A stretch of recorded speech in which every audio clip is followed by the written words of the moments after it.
हरे कृष्णा सभी को। बच्चों, आज की वीडियो हम करने वाले हैं क्लास 11 का चैप्टर नंबर 7 इक्विलिब्रियम, जो कि टर्म 2 को फोकस करते हुए बिल्कुल बनाई जा रही है आपके लिए। इस वीडियो में हम इंक्लूड करेंगे most important subjective question equilibrium के, जो कि आपको मदद करेगा आपके टर्म 2 में अच्छे मार्क्स लाने के लिए। तो बिना किसी तरीके वीडियो को शुरू करते हैं। तो आइए बच्चों, स्टार्ट करते हैं 1 मार्क क्वेश्चन। इसमें हम इंक्लूड करने वाले हैं 1 मार्क्स से क्वेश्चन, 2 मार्क्स से क्वेश्चन कैसे आएंगे, 3 मार्क्स का और 5 मार्क्स का क्वेश्चन कैसे आ सकते हैं। मोस्ट इंपॉर्टेंट क्वेश्चन ही इसमें इंक्लूड किए गए हैं। तो पहला क्वेश्चन 1 मार्क का आपकी स्क्रीन पे ये रहा। What is the sum of pH and pOH at 25 degree centigrade. इस टेम्परेचर पे हमारे पास पीएच और पीओएच का कंबाइन हमारे वैल्यू कितनी आती है। तो यहाँ पे हमारे पास इसका आंसर होता है 14। क्या 14।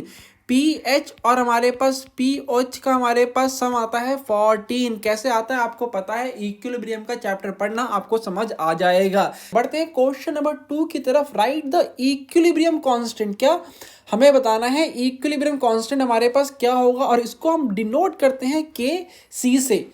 Expression for the following equation, इसके लिए हमारे पास के सी, इसके लिए हमारे पास के सी क्या आने वाला है। तो यहाँ पे हमारे पास होता है concentration of product upon concentration of reactant. In case of हमारे पास अगर लिक्विड और सॉलिड हमारे पास आएगा, यहाँ पे हमारे पास लिक्विड और सॉलिड अगर हमारे पास आया तो इसका कंसंट्रेशन हो जाता है कितना, तो 1। तो यहाँ पे हमारे पास सिर्फ हमें देखना है के सी में गैस हमारे पास कौन कौन है। तो यहाँ पे हमारे पास H2 गैस आ गया। तो यहाँ पे हमारे पास H2 का कंसंट्रेशन और इसका जो इसका स्टोइचियोमेट्रिक कोएफिशिएंट होता है वो यहाँ पे Kc इसका कंसंट्रेशन का पावर में आ जाता है। तो H2 का हमारे पास पावर कितना हो गया, हमारे पास 4, हमारे पास आ गया 4। नीचे हमारे पास जो इसमें रिएक्टेंट है, इसमें हमारे पास H2O है, इसमें हमारे पास H2O है, और इसका हमारे पास जो पावर कितना 4। और यहाँ पे हमारे पास Fe सॉलिड है और यहाँ पे हमारे पास Fe3O4 सॉलिड है। तो इसका कंसंट्रेशन हमारे पास होगा 0, सॉरी, इसका कंसंट्रेशन हमारे पास 1 और इसका कंसंट्रेशन हमारे पास 1। तो बच गया क्या हमारे पास, ये हमारे वैल्यू आ गई। Kc कितना हो गया यहाँ पे इस रिएक्शन के लिए, Kc हो गया हमारे पास H2 का कंसंट्रेशन की पावर 4 और H2O की कंसंट्रेशन की पावर 4। आई होप आपको ये क्लियर हो गया हो। बढ़ते हैं क्वेश्चन नंबर 3 की तरफ। Give the direction in which the reaction would proceed if Kc greater than QC is greater than Kc।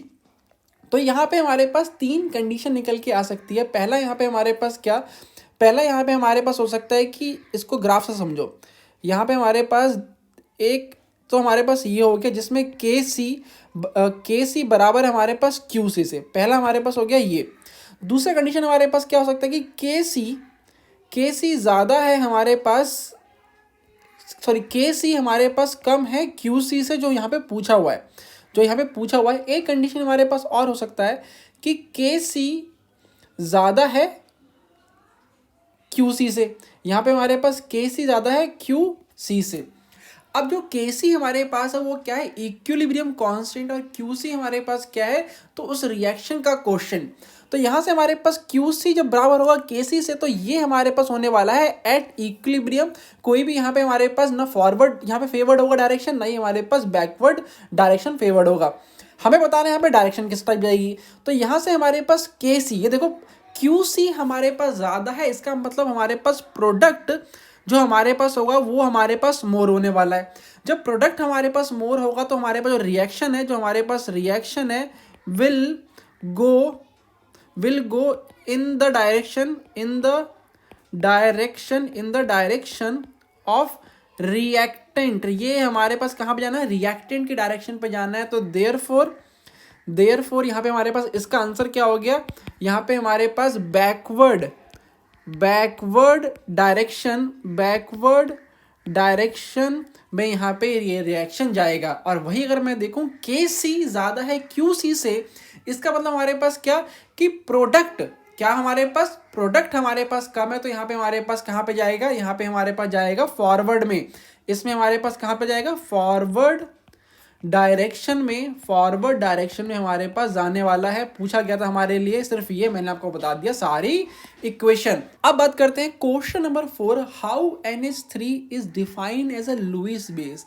अब ये हमारे पास लुईस बेस हमारे पास क्यों है, क्योंकि इसके पास, सॉरी, लुईस बेस हमारे पास क्यों है, क्योंकि इसके पास हमारे पास एक्स्ट्रा इलेक्ट्रॉन हमारे पास होते हैं। ये हमारे पास N, ये हमारे पास H, ये हमारे पास H, ये हमारे पास H, और ये हमारे पास आ गया इसका लोन पेयर, 2 इलेक्ट्रॉन इसमें एक्स्ट्रा है।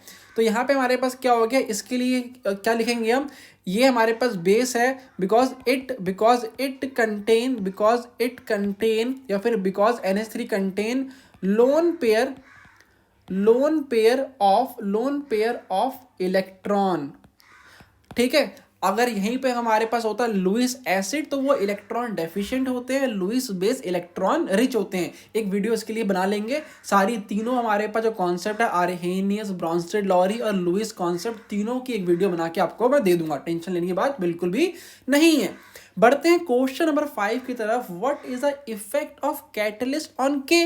भैया कैटलिस्ट का क्या रिलेक्शन मतलब इफेक्ट होने वाला है। तो बात करें यहाँ पे हमारे पास ये टॉपिक आता है आपका ली चैटलियर प्रिंसिपल में।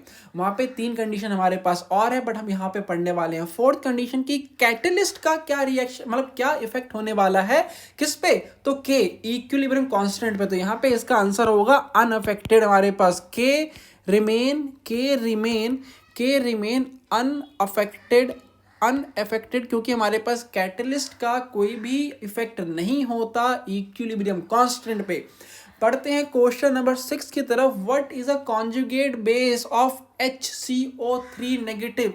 कॉन्जुगेट एसिड हो या फिर कॉन्जुगेट बेस हो, वहां पे हमारे पास डिफरेंस होता है सिर्फ एक H प्लस आयन का, उसी के लिए इसको बोलते हैं कॉन्जुगेट एसिड या फिर कॉन्जुगेट बेस। तो यहाँ पे हमारे पास बेस है तो एक H हमारे पास और कम हो जाएगा, तो यहाँ से हमारे पास HCO नेगेटिव का कॉन्जुगेट बेस, हमारे पास कॉन्जुगेट बेस हमारे पास होने वाला है क्या, CO3 नेगेटिव हमारे पास होगा इसका कॉन्जुगेट बेस। बढ़ते हैं क्वेश्चन नंबर 7 की तरफ। State Henry law. ये क्वेश्चन आपका 1 मार्क्स और 2 मार्क्स दोनों में हमारे पास आ सकता है। देखते हैं यहाँ पे हमारे पास क्या होगा। यहाँ पे हमारे पास जो सॉल्वेंट जो हमारे पास गैस का जो हमारे पास मास होता है वो डायरेक्टली प्रोपोर्शनल टू होता है हमारे पास प्रेशर के। तो यहाँ से हमारे पास M is equal to KP हमारे पास एक, तो हमारे पास ये आ गया इसका मैथमेटिकल इक्वेशन। अब 1 मार्क्स में आया तो सिर्फ आपका यही पूछेगा। अगर 2 मार्क्स में अगर आपका मतलब क्वेश्चन ये आया तो आपको वहाँ पे डेफिनेशन भी लिखनी पड़ेगी। डेफिनेशन हमारे पास का क्या होगा, डेफिनेशन हमारे पास का इसका डेफिनेशन हमारे पास होता है mass of gas dissolve in a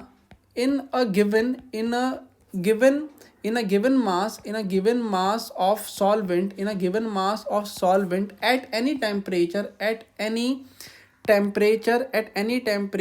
is directly proportional to the pressure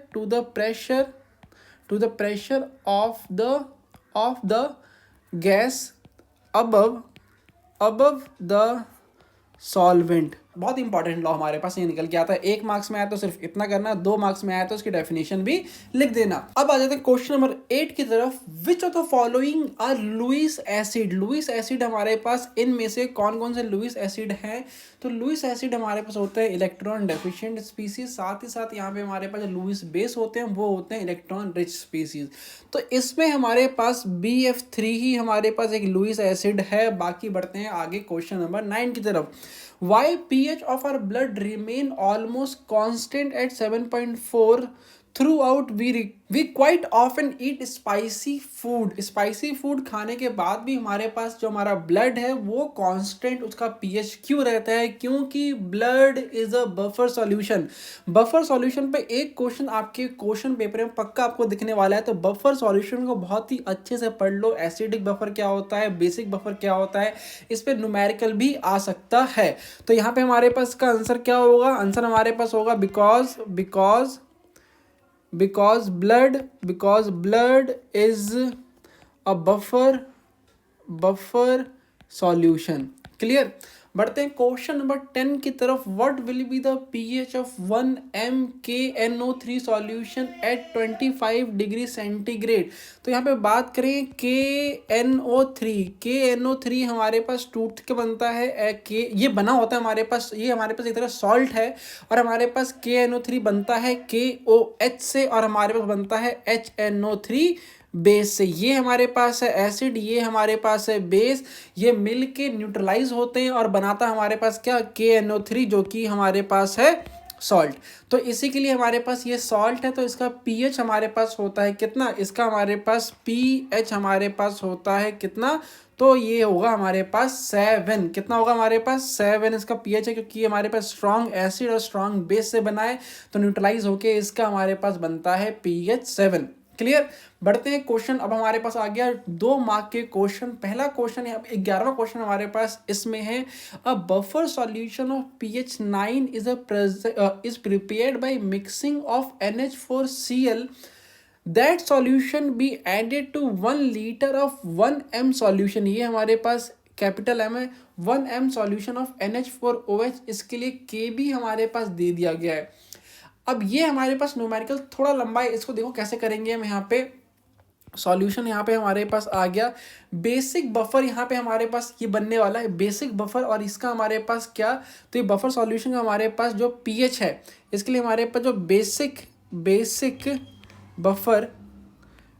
buffer का हमारे पास जो सॉल्यूशन जो pH हमारे पास है वो हमारे पास हो गया 9। ठीक है। अब pH हमारे पास 9 है, तो यहाँ पे हमारे पास POH और pH मिला के बनता है हमारे पास 14। तो यहाँ से मैं लिख सकता हूँ POH। pH हमारे पास 9 है, तो POH हमारे पास कितना हो जाएगा 5। कितना हो जाएगा 5। अब देखो यहाँ पे हमारे पास POH का एक फॉर्मूला हमारे पास होता है, POH equal to PKB plus log constant, यहाँ पे हमारे पास सॉल्ट जो हमारे पास इससे बना हुआ है, और हमारे पास बेस कौन सा हमने यूज़ किया है, इसका कंसंट्रेशन हम यहाँ पे ले लेंगे। अब POH हमारे पास कितना दे दिया, हमारे पास हमने निकाल लिया 5 हमने निकाल लिया है। PKB हमारे पास होता है लॉग ऑफ KB, PKB हमारे पास होता है minus log of KB plus हमारे पास लॉग। सॉल्ट हमारे पास कौन सा है, सॉल्ट हमारे पास आ गया NH4Cl, और हमारे पास जो बेस है वो कौन सा है NH4OH हमारे पास ये बेस आ गया। आगे देखिए 5 minus is equal to minus log KB की वैल्यू हमें यहाँ पे दिया हुआ है, KB की वैल्यू, KB हमारे पास कितना है 1 पॉइंट ब्रैकेट में 1.8 इंटू 10 की पावर 5 हमारे पास यहाँ से आ गया। आगे बात करें तो प्लस लॉग NH4Cl का यहाँ पे हमें इसका निकालना है क्या, नंबर ऑफ मोल की कितना इसमें नीडेड है NH4, ये तो हमें निकालना है कि NH4Cl का कितने नंबर ऑफ मोल यहाँ पे नीडेड है ये सॉल्यूशन प्रिपेयर करने में। अपॉन यहाँ पे हम लिख देंगे NH4OH का कंसंट्रेशन हमारे पास कितना दे रखा है, तो यहाँ पे हमारे पास 1 m दिया हुआ है, तो यहाँ पे हमारे पास 1 मोल इसका है। अब देखो यहाँ से हमारे पास 5, यहाँ पे 5 इजिकल टू हमारे पास ये कितना आ गया, तो माइनस लॉग 1.8 माइनस लॉग 10 की पावर माइनस हमारे पास आ गया 5। ये हमारे पास 10 की पावर -5 और हमारे पास log 5 मिलके बना देगा 5। अच्छा, इसका आगे लिख देते हैं log NH4Cl हमारे पास आ गया। तो यहाँ से हमारे पास ये कितना आ गया, इधर से हम देखें तो 5 is equal to minus log 1.8 minus यहाँ से हमारे पास प्लस कितना आ गया log 5 प्लस log NH4 हमारे पास Cl।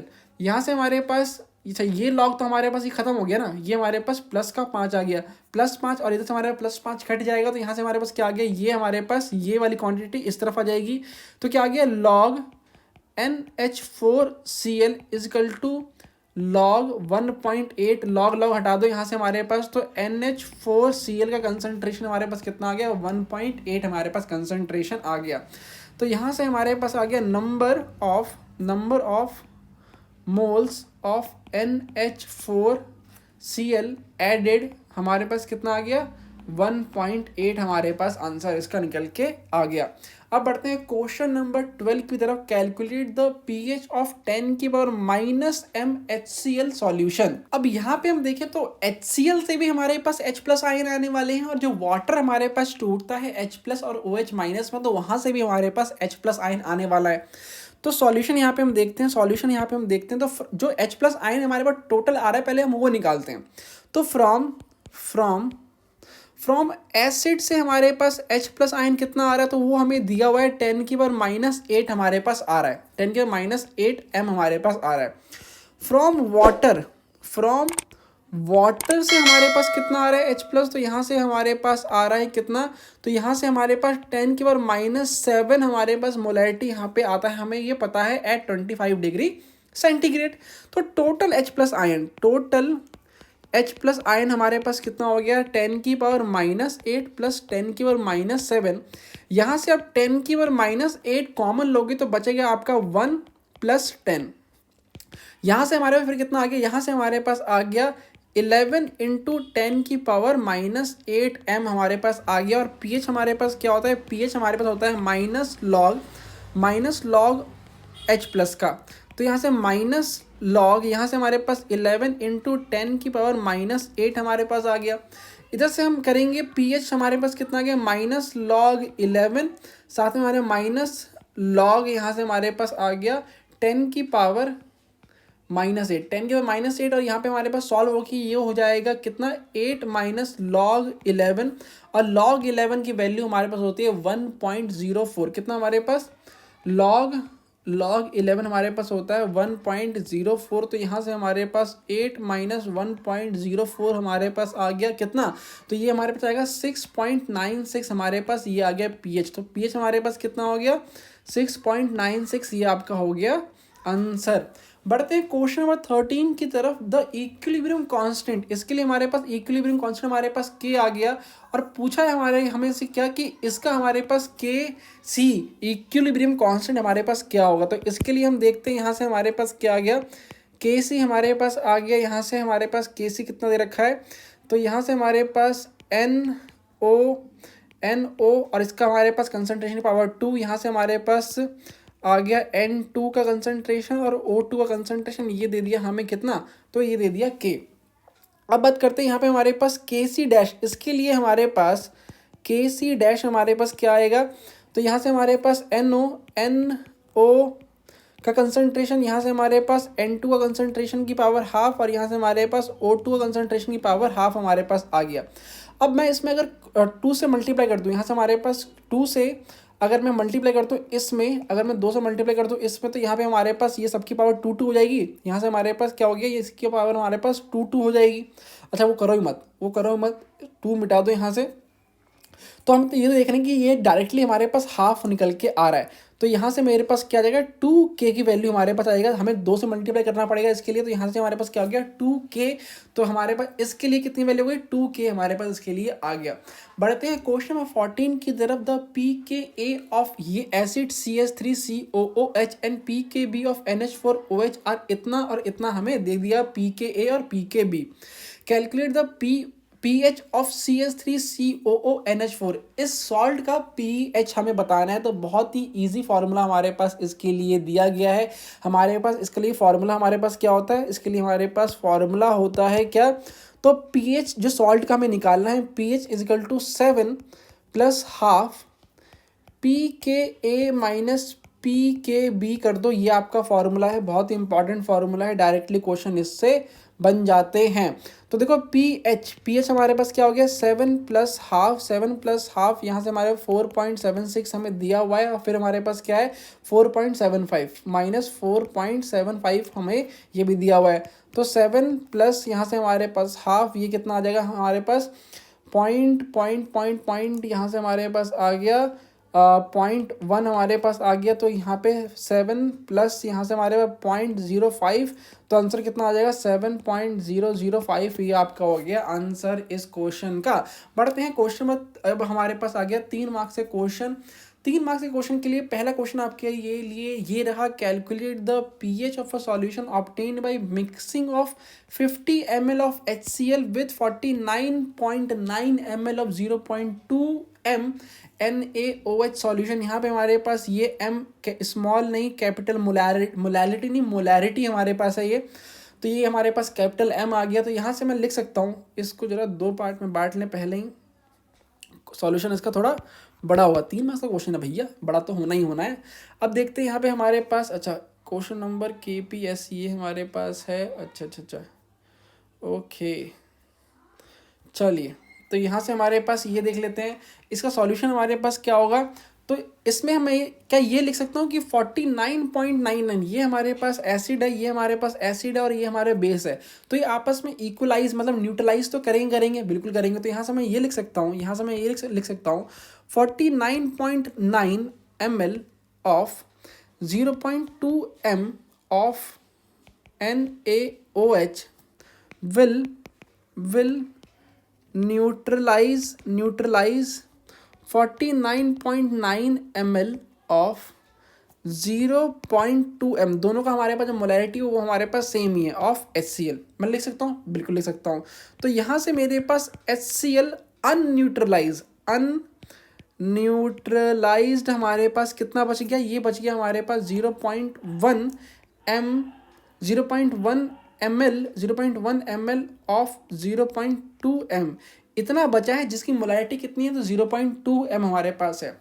तो ये मिला के हमारे पास टोटल वॉल्यूम हमारे पास कितना हो गया, ये हमारे पास हो गया 50 ml प्लस 49.9 ml हमारे पास कितना हो गया 99.9 ml हमारे पास ये हमें वॉल्यूम मिल गया।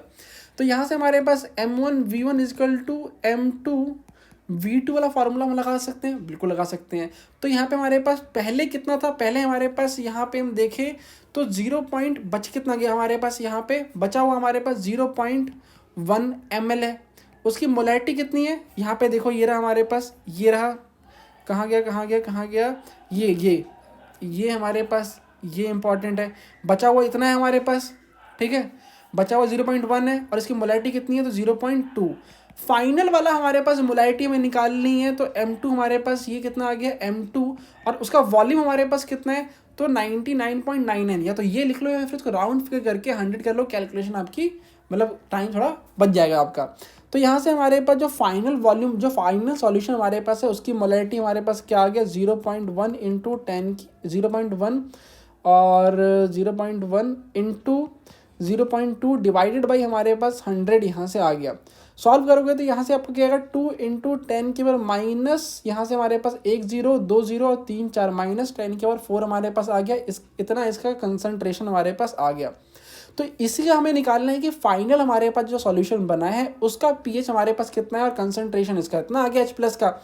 ये हमारे पास है क्या, तो हाइड्रोजन जो हमारे पास है HCl जो हमारे पास, इससे हमारे पास जो हाइड्रोजन निकलेगा वही तो हमारे पास ये देगा, है ना। तो यहाँ से हमारे पास pH कितना होता है minus log of H+ ion, जो कि हमारे पास ये है जो हमने अभी निकाला ही है। तो यहाँ से हमारे पास आ गया माइनस लॉग ऑफ 2 इंटू 10 की पावर -4। कैलकुलेट करेंगे तो यहाँ से हमारे पास आएगा 4 माइनस लॉग की पावर 2, और 2 हमारे पास होता है लॉग 2 0.301, कितना -0.301। तो यहाँ से हमारे पास वैल्यू आ जाएगा कितना 3.699 हमारे पास ये आ गया आपका आंसर। क्लियर है बिल्कुल जी, बोलो हाँ या ना। बढ़ते हैं क्वेश्चन नंबर 16 की तरफ। Calculate the molar solubility. यहाँ पे हमारे पास क्या आयनिक प्रोडक्ट यहाँ पे हमारे पास आ गया सॉलिबिलिटी प्रोडक्ट का। तो calculate the molar solubility of NiOH twice in 0.1 m of KOH solution. The KSP for NiOH is इतना हमें सॉलिबिलिटी प्रोडक्ट हमें दे दिया गया है। तो यहाँ से हमारे पास हमें क्या निकालना है, यहाँ पे हमें निकालना है calculate the molar solubility of NiO2, ये हमें निकालना है। तो उसके लिए यहाँ पे अगर हम निकाल लें क्या Ni का कंसंट्रेशन, तो वहाँ पे हमारे पास काम हमारे पास चल जाएगा। तो यहाँ से हमारे पास सॉल्यूशन में हमारे पास क्या आ गया KSP इजिकल टू, यहाँ से हमारे पाच Ni2+ और यहाँ से हमारे पास OH- आएगा। बोलो कैसे आया ये, तो यहाँ पे ये देखो NiOH ट्वाइस, ये जब टूटेगा इक्विलिब्रियम में तो ये होगा हमारे पास Ni2+ और हमारे पास OH- का हमारे पास इसके 2 मॉलिक्यूल हमारे पास आ जाएंगे। बोलो हाँ या ना, बिल्कुल आ जाएंगे। तो यहाँ पे हमारे पास KSP, इसका जो हमारे पास सॉलिबिलिटी प्रोडक्ट हमारे पास आने वाला वही यही आने वाला है, इसका कंसंट्रेशन और इसका कंसंट्रेशन हमारे पास ये ट्वाइस हमारे पास आ जाएगा। ठीक है, अब देखो यहाँ पे हमारे पास KSP दिया हुआ है 2 इंटू 10 की पावर -15 हमें दिया हुआ है, और हमारे पास निकिल का हमें निकालना है, और इसका OH का हमारे पास कहाँ से, यहाँ से हम निकाल लेंगे कितना है 0.1 कंसंट्रेशन इसका है, और इसका हमारे पास 2 आ गया। तो एक मिनट, 0.1 हमारे पास आ गया ना, तो हाँ ठीक है। तो Ni2+ का हमारे पास क्या आ जाएगा, 2 इंटू 10⁻⁻15, 0.1 को हम लिख सकते हैं 10⁻⁻1 इंटू हमारे पास इसकी पावर 2 हमारे पास आ गया। तो यहाँ से 2 इंटू 10⁻⁻15 और यहाँ पे हमारे पास 10⁻⁻2 कट के हमारे पास कितना आ गया, 2 इंटू 10⁻⁻13 m हमारे पास आ गया। और यही हमारे पास इसका क्या आ गया, ये हमारे पास आ गया सॉलिबिलिटी। इसको जरा हम लिख देते हैं सॉलिबिलिटी, मोलर सॉल्युबिलिटी ऑफ हमारे पास Ni ऑफ हमारे पास NiOH ट्वाइस हमारे पास कितना आ गया, 2 इंटू 10⁻⁻13 m हमारे पास ये आ गया आपका आंसर। अब बढ़ते हैं 5 मार्क्स के क्वेश्चन के ऊपर। तो इक्विलिब्रियम से 5 मार्क्स का क्वेश्चन आना थोड़ी डिफिकल्टी बात है। 5 मार्क्स का क्वेश्चन आपका थर्मो से ज़्यादा बनने के चांसेस होते हैं, या फिर आपका जो हाइड्रोकार्बन आपके में आने वाला है उससे ज़्यादा चांसेस होते हैं। तो यहाँ पे हमारे पास एक क्वेश्चन मैंने आपके लिए यहाँ पे लेके आया जो कि बहुत ही इंपॉर्टेंट मुझे लग रहा है। क्वेश्चन नंबर 17 ये रहा आपकी स्क्रीन पे, the ionisation constant of HF। हमारे पास ये क्या है, HF हमारे पास आ गया।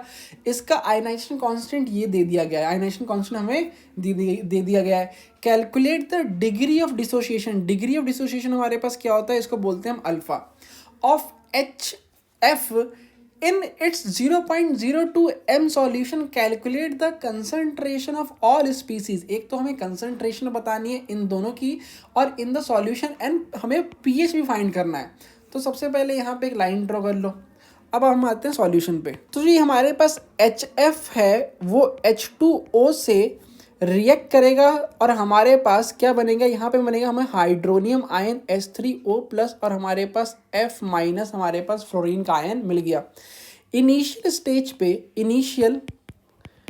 इनिशियली हमारे पास इसका कंसंट्रेशन, इसका HF का कंसंट्रेशन हमारे कितना दिया हुआ है, तो इसका दिया हुआ है 0.02 m हमें दिया हुआ है।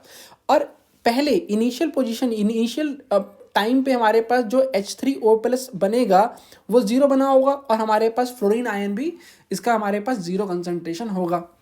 बट इक्विलिब्रियम पे हमारे पास ये टूटा, यहाँ पे हमारे पास ये डिसोशिएट हुआ। कितना डिसोशिएट हुआ हमारे पास, तो उसको मान लेते हैं हम अल्फा मान लेते हैं।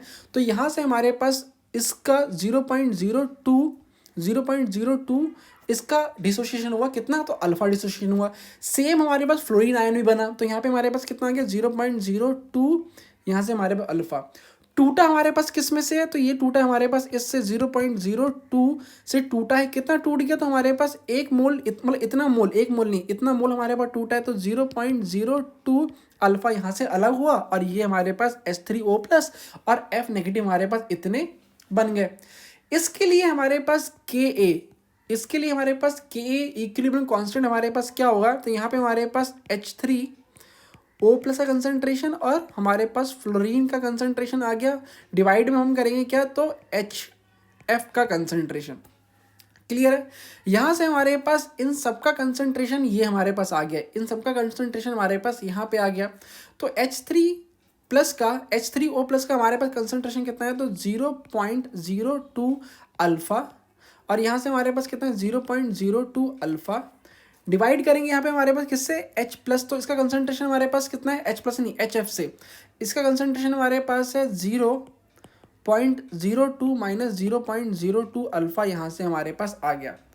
आगे देखो यहाँ पे हमारे पास 0.02 का स्क्वायर और अल्फा स्क्वायर, और यहाँ से हमारे पास क्या आ गया 0.02 कॉमन ले लो, और यहाँ से 1 माइनस अल्फा हमारे पास आ गया। आगे देखिए यहाँ पे हमारे पास एक पावर से हमारे पास ये कट गया, तो यहाँ से हमारे पास बच क्या गया 0.02 इंटू अल्फा स्क्वायर और 1 माइनस अल्फा। अब जो डिसोसिएशन हमारे पास हुआ है वो बहुत ही स्मॉल है, बहुत ही छोटा है। तो अल्फा माइनस में हमारे पास है, इसको हम इग्नोर कर सकते हैं। तो इसको हम लिख सकते हैं 0.02 into alpha square divided by यहाँ पे हमारे पास क्या आ गया 1। क्लियर है। तो यहाँ से हमारे पास जो Ka है, यहाँ से हमारे पास जो Ka हमारे पास है वो कितना आ गया 0.02 इंटू अल्फा स्क्वायर। अल्फा हमारे पास क्या आता, तो डिग्री ऑफ डिसोसिएशन हमारे पास था, हमें वो पहले वो निकालना है। तो ये हमारे पास आ गया alpha under root Ka, under root हमारे पास Ka डिवाइडेड बाई हमारे पास 0.02। तो अंडर रूट यहाँ से हमारे पास के ए की वैल्यू हमें दिया हुआ है, क्वेश्चन में दिया हुआ है कितना है हमारे पास, आयनाइजेशन कांस्टेंट हमारे पास इतना 3.2 इंटू 10⁻⁴ डिवाइडेड बाई 0.02 हमारे पास ये आ गया। इससे अगर हम बात करें कैलकुलेट करोगे यहाँ पे हमारे पास, तो आपके जो अल्फा डिग्री हमारे पास आने वाला है, डिग्री ऑफ डिसोसिएशन, वो आएगा 0.12 आपका आएगा। क्लियर है। अब यहाँ पे जरा यहाँ पे देखते हैं, इसको यहाँ पे कर लेंगे, अभी थैंक यू नहीं करना हमें, लास्ट क्वेश्चन है ये आपके लिए, बहुत ही ध्यान से देखो। यहाँ से हमारे पास हमने निकाल लिया अल्फा, हमने निकाल लिया 0.12 हमने यहाँ पे निकाल लिया। अब एच एफ का हमें कंसंट्रेशन निकालना है और हमारे पास क्या, तो पी एच हमें निकालना है। तो एच एफ का कंसंट्रेशन हमारे पास कितना था, ये देखो एच एफ का हमारे पास कितना है, ये हमारे पे दिया हुआ है, कितना हमारे पास आ गया 0.02 ब्रैकेट में 1 माइनस हमारे पास अल्फा हमारे पास है, तो ये कितना आ गया 0.021 माइनस अल्फा कितना आ गया, तो 0.12 अल्फा हमारे पास आ गया। वैल्यू कैलकुलेट करोगे तो ये हमारे पास आने वाला है क्या, 1.76 इंटू 10⁻³ m हमारे पास आ गया। अब यहाँ से देखो H3O+ और हमारे पास जो F फ्लोरीन हमारे पास है, उसका कंसंट्रेशन हमारे पास सेम आने वाला है। वो हमारे पास कितना है, वो हमारे पास है 0.02 इंटू अल्फ़ा, 0.02 इंटू अल्फ़ा हमारे पास कितना है 0.12 हमारे पास आ गया। कैलकुलेट करोगे तो कितना आएगा 2.4 इंटू 10⁻³ m हमारे पास आ गया। अब जो H+ आयन हमारे पास है, उसका कंसंट्रेशन भी हमारे पास यही रहने वाला है ठीक है। तो यहाँ से हमारे पास pH कितना आ जाएगा, माइनस लॉग 2.4 इंटू 10⁻³ यहाँ पे हमारे पास ये आएगा। यहाँ से मैं देखूँ तो 3, यहाँ से जरा ये, यहाँ से हम देखो 3 माइनस लॉग 2.4, तो इधर से मेरे पास जो लॉग 3 माइनस लॉग 2.4 हमारे पास होता है 0.38, कितना होता है 0.38। तो यहाँ से हमारे पास जो pH है, यहाँ से हमारे पास जरा इसको मैं लिखूँ, यहाँ से जो pH निकल के आया वो हमारे पास निकल के आ गया कितना 2.6। थोड़ा यहाँ पे लास्ट में थोड़ा डिस्टर्बेंस हो गई है, मेरे पास ब्लैंक पेज यहाँ पे था नहीं, तो यहाँ पे हमारे पास इसका आंसर कितना आया है, इसमें लिख देता हूँ। इसका pH हमारे पास, pH की वैल्यू हमारे पास आ गया 2.6 हमारे पास pH निकल के आ गया। तो बच्चों ये थी आपके लिए इक्विलिब्रियम के मोस्ट इंपॉर्टेंट सब्जेक्टिव क्वेश्चन। इसके साथ साथ जो आपकी एनसीईआरटी है उसमें जो एग्जाम्पल आपके लिए दिए गए हैं वो जरूर करना, वो भी मोस्ट इंपॉर्टेंट क्वेश्चन में से हमारे पास आता है, वो पहले से सॉल्व है आपकी बुक में, तो यहाँ पे मैंने इंक्लूड करने की जहमत नहीं उठाई। प्लीज़ एनसीईआरटी के जो एग्जाम्पल क्वेश्चन है उसको करके ही जाना अपने पेपर में। मैक्सिमम टाइम ये देखा गया है कि केमिस्ट्री में आपकी एनसीईआरटी से एज इट इज क्वेश्चन उठ के आपके पेपर में आपको चमकता हुआ मिल गया है, तो ऐसी गलती मत करना। आपने एनसीईआरटी का जो एग्जाम्पल क्वेश्चन है उसको जरूर करके जाना, और आपको वीडियो अच्छी लगी हो तो अपने दोस्तों के साथ जरूर शेयर करो। और जो नेक्स्ट वीडियो आपके लिए आने वाली है एस ब्लॉक के मोस्ट इंपॉर्टेंट सब्जेक्टिव क्वेश्चन। तब तक मिलते हैं नेक्स्ट वीडियो में, tata bye bye. If you like this video, please subscribe our YouTube channel, share with your friends, and also follow us on Instagram. Hare Krishna!